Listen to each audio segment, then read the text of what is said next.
அப்புறம் ஏதாவது பிரச்சனை வரும்போது என்ன பண்ணுவான், கழட்டி வச்ச ருத்ராட்சத்தை திரும்ப எடுத்து திரும்ப என்கிட்ட, சாமியை ருத்ராட்சம் ஏன்டா போன மாதம் கட்டினீங்க, அது ஞாயிற்றுக்கிழமை அன்னைக்கு அந்து போச்சுங்க, ஓடி போயிரு, பக்கத்தில் வராது. ருத்ராட்சம் கட்டுறேன்னு எவனாவது வந்து அன்னிலிருந்து கட்டுறதே கிடையாது. சும்மா ஆகுனா ருத்ராட்சம் கட்டுறேன் கட்டி விட்டு எதுக்கு கட்டுவேன், உனக்கு எதுக்கு கட்ட சொன்ன, யார் கட்ட சொன்ன, நல்லா சாப்பிடு, நல்லா குடி, என்ன வேணாலும் பண்ணு, சாவு, யார் வேணாங்கிறா.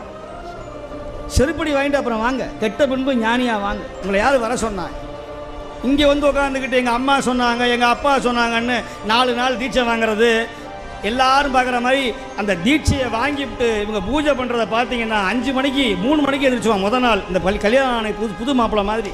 எத்தனை பயம் வந்தாலும், ஊரே உங்களை ஒதுக்கினாலும், உறவே உங்களை நடுமுதுகில் குத்தினாலும், சுற்றத்தார்கள் உங்களை வெறுத்தாலும், யார் உங்களை பகைத்தாலும், உங்கள் தலையெழுத்தே உங்களுக்கெல்லாம் துன்பம் செய்தாலும், ஒரே ஒரு